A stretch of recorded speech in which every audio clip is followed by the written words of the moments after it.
Hindi ko alam kung nagigets niyo yung feeling na noon pa lang gustong-gusto mo na makanood ng isang concert or event pero nung nasa Pilipinas ka para namang imposible. Well, Australia made it easy for me. Kaya samahan niyo ako manood ng ASAP XP in Australia.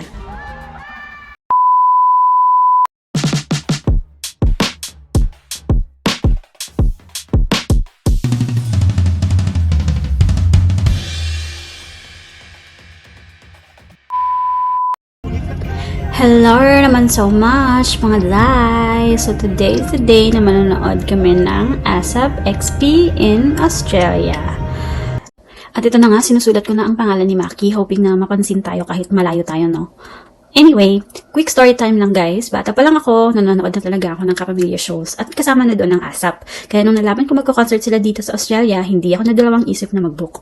Although wala talaga akong actor or actress na idol ko talaga yung tipong mababaliw talaga ako, di gaya ni Nick and Joe Jonas. Diyos. May mga artist naman akong hinahangaan dahil sa craft nila. Yung craft sa pagkanta, pagsayaw, pag-host, or pagpapatawa at madami doon ay kabilang sa ASAP. At bonus na talaga sa akin yung mga Zay na nakasama si Maki. As in siya talaga yung inaabangan ko, pati si Quantimels kasi tuwang-tuwa kami sa kanya dahil ang funny niya. Tayo nyo panoorin yung 1-on-1 episodes niya guys sa YouTube. Sobrang nakakatawa at good vibes lang talaga palagi. Kaya yun yung pinapanood ko kapag down na down ako or nafe-feel sad ako. Kaya naman, Quantimels, baka naman, oy, Charil. So ayun, tama na o yung mga kwento, dami namang ebas. Dito na tayo sa pinaka-video. At nasa loob na kami niyan ng TikTok Entertainment Center. Pero bago kami pumasok sa mismong arena, kumain muna kami kasi baka mag-choms ang mga first songs. At in fairness naman sa food mga Zay, masarap siya. Masarap ang pizza at masarap din ang loaded fries kasi para siyang sisig. So ayun na nga, nagsisimula na ang pre-show. Nakita na nga namin si Robbie D at isa pang host na hindi ko kilala. Sorry naman so much, ate ko. And yan, nag-aantay lang kami na magsimula ang show officially.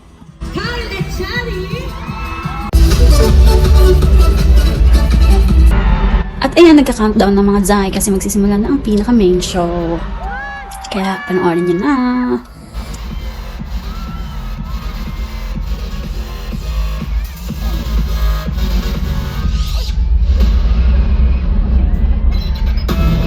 Come closer and closer to you. Mula sa Pilipinas, we're taking the ultimate concert experience to the land down under. Australia, are you ready? Now, Entertainment Center in Sydney, it's time to celebrate. Get on your feet and hands, cause this is ASAP XP Australia.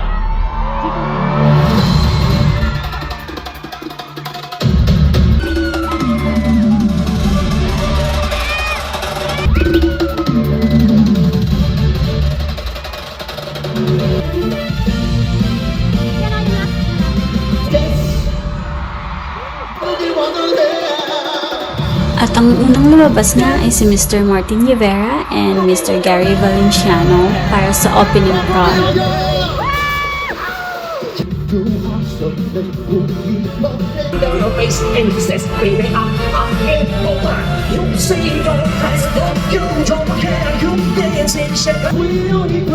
At next ay si Donnie at si Cal at Chari na galing pa talaga sa crowd at sinamahan sila ng E4 na kasama sila Darren at Robbie D.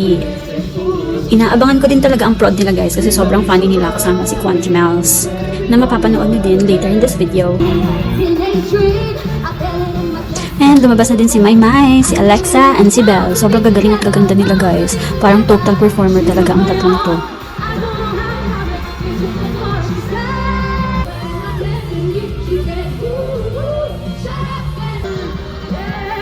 At next naman nag-perform ay sila Miss Sasha, Angeline Quinto, and KZ. Second time ko na makita si KZ mag-perform guys kasi nung last year nakita ko na siya mag-perform dito sa Australia nung Sariling Mundo concert ni TJ Montecte. At dito guys, lumabas na nga si Mom kasama si Jonah. Dati napapanood ka lang talaga si Mom or si Ate lang sa PBB. Sobrang fan ako ng Pamilya de Guzman. Tapos ngayon, napapanood ko na siya live dito sa ASAP XP Australia. So, hi Mom! Pahay ako kay Will, Chiliz.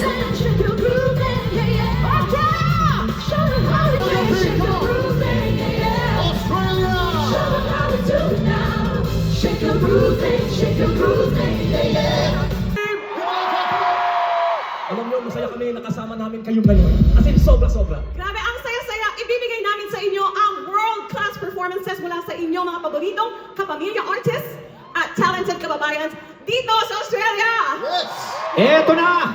Tulad ng ang susunod na sa Australia para pasayahin kayong lahat. Ito na. Here it is.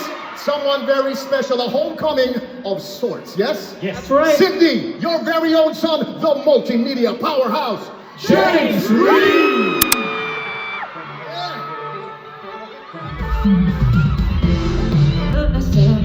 I'll kiss you right up the lips, baby.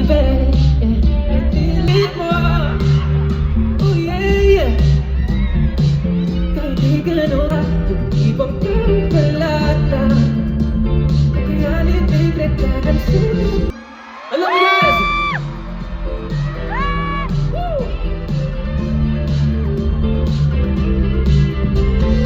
Just wanna do simple random things to say. So pagkatapos nga ni James Reid ay si Kim naman ang nag-perform, dance prod naman. Sobrang ganda din talaga ni Kim guys, sobrang liit ng mukha, grabe. At ang galing din talaga niya sumayaw, kaya ayan.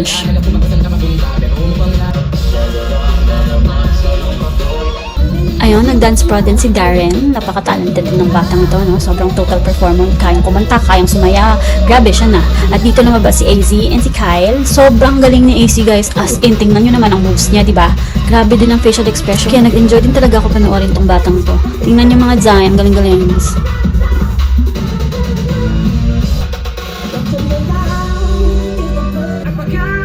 At Shems, lumabas na nga si Maki guys at kinanta niya pa yung saan. Halos mabaliw talaga ako nung lumabas siya as in may hawak na akong pangalan niya. Hobit na mapansin pero hindi nga ako napansin. Too bad guys.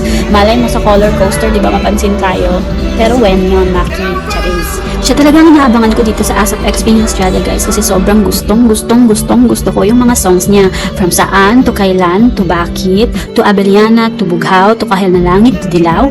Name it all guys, alam ko yung mga kantang. Kaya utang malabas Maki, mag-roller coaster in Australia ka na. Please na bitaw ni. Eme. And if you know this song, feel free to sing it with me. At ayun, lumabas nga si Quiz Wong mga Zay. Second time ko na actually makita siya in person kasi nung nag-showtime live kami ng mga pinsan ko back in 2015, nakita ko din siya kasama si Miss Ann Curtis and si Mr. Jong Hilario. Kaya yun, walang kupas pa din talaga ang dance moves ng mga Sweet Boys na ito.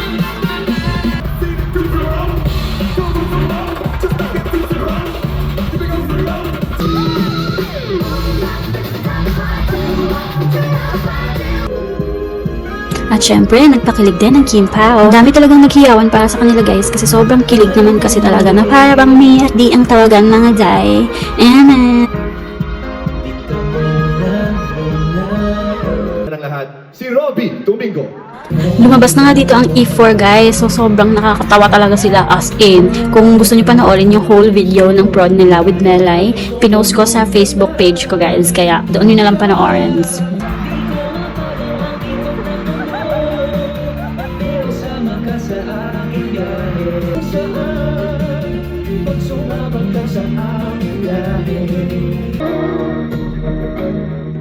At lumabas nga ulit ang baby girl ni TJ Monterde, si Miss KZ Tandingan. Sobrang galing kumanta guys, no wonder bakit na in love si TJ.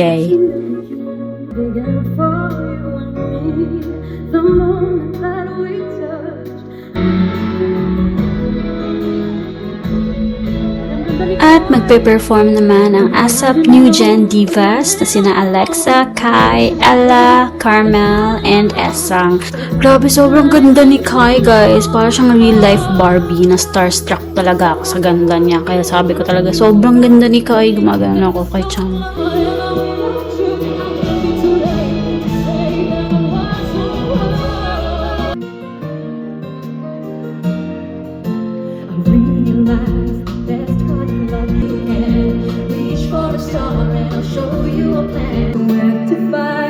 And dito nag-perform na si Ella Nympha. First time ko siya mapakinggan live na live guys. And grabe, sobrang amazed na amazed ako sa boses ng batang ito guys. Sobrang galing. At ito din si Carmel. Grabe, ang gagaling nilang dalawa. Actually silang lahat pero na-amaze talaga ako kay Ella at Carmel. Kaya kung gusto niyo mapanood yung longer videos nila mga Zay, punta kayo sa Facebook page ko. MS.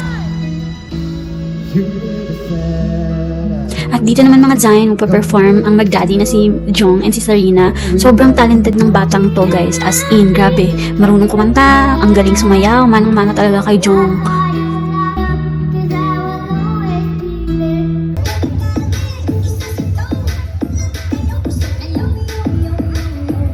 At lumabas na nga dito si Moira. Second time ko na siyang mapanood in person kasi napanood ko na siya sa Lasal live sa Animusika.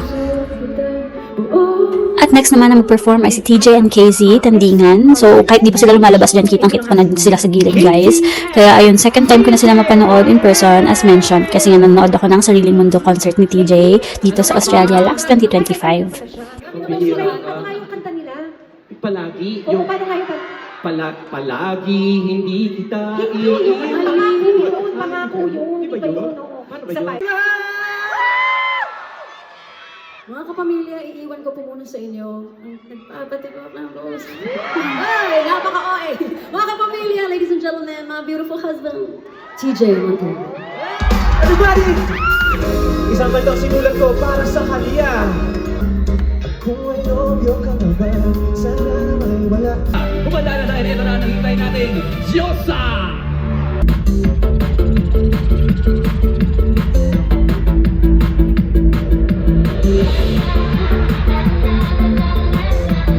Na-prank dyan si Chan, guys. Video siya ng video. Akala niya si Ann ang lalabas. Tapos biglang si Mela yung lumabas. Kaya tawang-tawa talaga ako. Bilib na bilib din talaga ako kay Quentin Nellis. Kasi siya lang talagang may lakas ng loob na magpakilala bilang Diyosa ang nag-iisang Ann Curtis, no? Yes, I'm sure nakapag-moisturize at vocalize na siya para pasayahin ang ating mga kapamilya.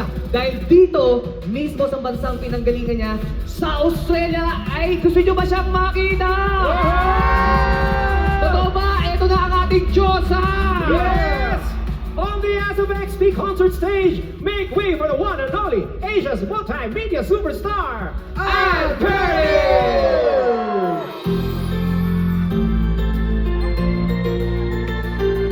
Kapag ako ay nagmahal ng iba pa. Grabe talaga ang nag-iisang Ann Curtis. Siya lang talaga ang nagpa-standing ovation ng crowd. Siya lang talaga, as in.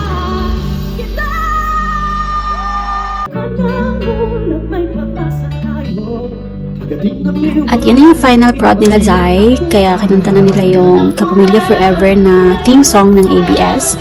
And yun, sobrang nag-enjoy talaga ako sa experience na to. Kasi alam nyo ba, mga Zai, kung sa Pilipinas, kailangan mo mag-antay ng 1 to 2 years bago makanood ng ASAP. I'm not sure kung ganun pa din ang system ngayon, pero back in 2015, sinabi ko kasi sa tita ko na gusto ko din makanood ng ASAP nung nanood kami ng Showtime. Pero yun yung sabi niya sa akin, kailangan 1 to 2 years or 1 year pa bago talaga makabook ng ASAP. So ayun, sobrang blessed ko lang na dito ako nakapanood ng ASAP sa Australia. Kaya thank you Lord talaga. Sobrang grateful talaga ako sa experience na to. Dream come true to actually for me as someone who grew up watching ABS-CBN shows lang talaga. Kapamilya lang talaga pinapanood ko, guys.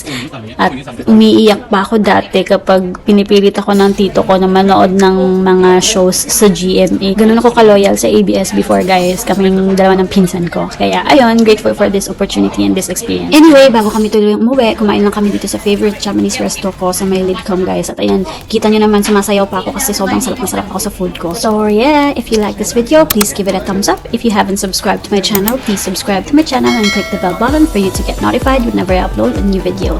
I'll see you guys in my next one. Bye!